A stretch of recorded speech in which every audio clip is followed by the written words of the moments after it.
पूरी दुनिया में 14 फरवरी का दिन यूं तो वैलेंटाइन डे के तौर पर मनाया जाता है, लेकिन भारत के इतिहास में ये दिन एक दुखद घटना के साथ दर्ज है। जी हाँ, मैं बात कर रही हूँ आज से ठीक 2 साल पहले हुए पुलवामा हमले की। आज ही के दिन आतंकियों ने देश के सुरक्षा कर्मियों पर कायराना हमला किया था। इस हमले में करीब 40 सीआरपीएफ जवान शहीद हो गए थे और बाकी गंभीर रूप से घायल थे। आज भारतीय सेना ने पुलवामा हमले की दूसरी बरसी पर एक ऐसा वीडियो जारी किया है जो किसी को भी झकझोर कर रख देगा। इस वीडियो के आखिर में 2 ऐसे शेर लिखे हैं जिसे सुनकर आपका भी दिल पसीज जाएगा। बिठाकर पास बच्चों को जो कल किस्से सुनाता था, उसे किस्सा बनाने को क्या जायज ये धमाका था। पहुंचा घर जो उसके साथ वो ताबूत खाली, उठा जो उसकी चौखट से बहुत वो भारी जनाजा था। 14 फरवरी 2019 को हुआ था आत्मघाती हमला। दरअसल राज्य के पुलवामा जिले में जैश-ए-मोहम्मद के एक आतंकवादी ने विस्फोटकों से लदे वाहन से सीआरपीएफ जवान की बस को टक्कर मार दी थी। इस टक्कर के बाद एक जोरदार धमाका हुआ और बस से जा रहे सीआरपीएफ जवानों के शत-विशत शरीर जमीन पर बिखर गए थे। इस हमले को अंजाम देने वाले आदिल, कारी यासीन, सज्जाद भट्ट, उमर फारूक, मुदसीर अहमद खान आदि सभी मारे जा चुके हैं। इसमें राष्ट्रीय जांच एजेंसी यानी कि एनआईए ने भी अहम भूमिका निभाई। एनआईए ने अगस्त 2020 को पुलवामा हमले को लेकर 13,500 पन्नों की चार्जशीट दाखिल की। इसमें 19 आरोपियों के नाम शामिल किए गए, जिनमें से 6 की मौत हो चुकी है। ये 6 आतंकी अलग अलग ऑपरेशंस में मारे गए। जैश-ए-मोहम्मद ने रची हमले की साजिश। एनआईए की चार्जशीट में बताया गया कि आतंकी संगठन जैश-ए-मोहम्मद ने आईएसआई समेत पाकिस्तान की सरकारी एजेंसियों के साथ मिलकर साजिश रची और पुलवामा हमले को अंजाम दिया। चार्जशीट में जिन 13 जीवित आरोपियों के नाम हैं, उनमें सबसे ऊपर जैश सरगना मौलाना मसूद अजहर और उसके 2 भाइयों के नाम शामिल हैं। इन सभी सबूतों को जुटाने में अमेरिकन एजेंसी एफबीआई की भी मदद ली गई थी। चार्जशीट में बताया गया कि पाकिस्तान के बहावलपुर के रहने वाले 4 आरोपियों ने आईएसआई समेत पाकिस्तान की सरकारी एजेंसियों के साथ मिलकर इस हमले की साजिश रची थी। इन चारों में मसूद अजहर और उसके 2 भाइयों के अलावा मोहम्मद इस्माइल उर्फ लंबू भी शामिल था। पाकिस्तान से कश्मीर घाटी में करीब 20 किलो विस्फोटक भेजा गया, यानी कि आईईडी।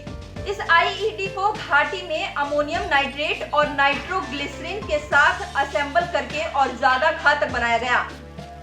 मसूद अजहर मुख्य षड्यंत्रकारी। चार्जशीट में मसूद अजहर को मुख्य षड्यंत्रकारी बताया गया।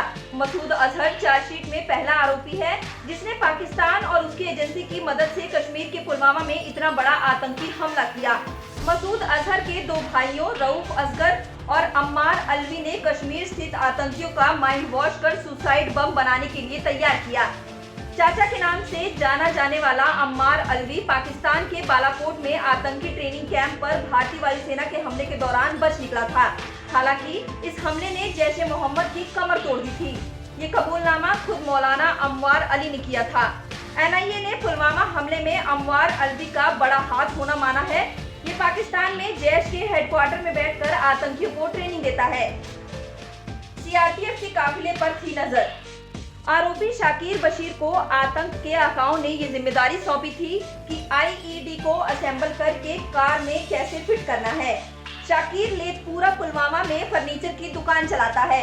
उसी ने सीआरपीएफ के काफिले पर नजर रखी और पल पल की जानकारी आतंक के सरगनाओं तक पहुंचाई। सीआरपीएफ ने महज 12 दिनों के अंदर पाक से लिया बदला। भारत ने बदला लेने के लिए पाकिस्तान के बालाकोट स्थित जैश के कैंप पर महज 12 दिनों के अंदर हमला किया। आइए अब एक नजर डालते हैं पुलवामा हमले के बाद की पूरी कहानी पर। 14 फरवरी यानी कि जिस दिन आतंकी हमला हुआ, उसके एक दिन बाद 15 तारीख को सीसीएस की बैठक हुई।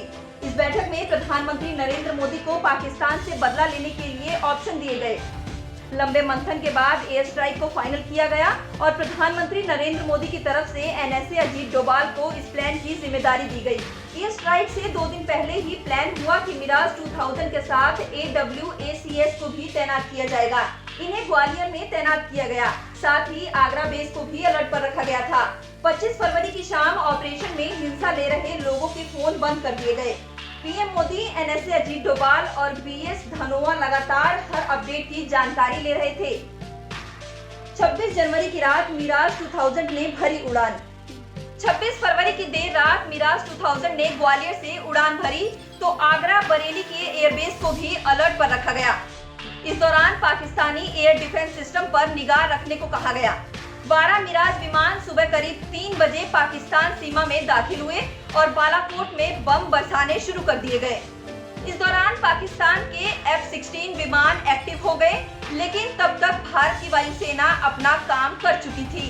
भारतीय वायुसेना के एक्शन में बालाकोट में मौजूद जैश-ए-मोहम्मद के ठिकाने तबाह हो गए। इस हमले में सैकड़ों आतंकियों के मारे जाने का दावा किया गया। इस हमले के तुरंत बाद पीएम मोदी ने बड़े अफसरों के साथ साउथ ब्लॉक में एक बैठक की थी।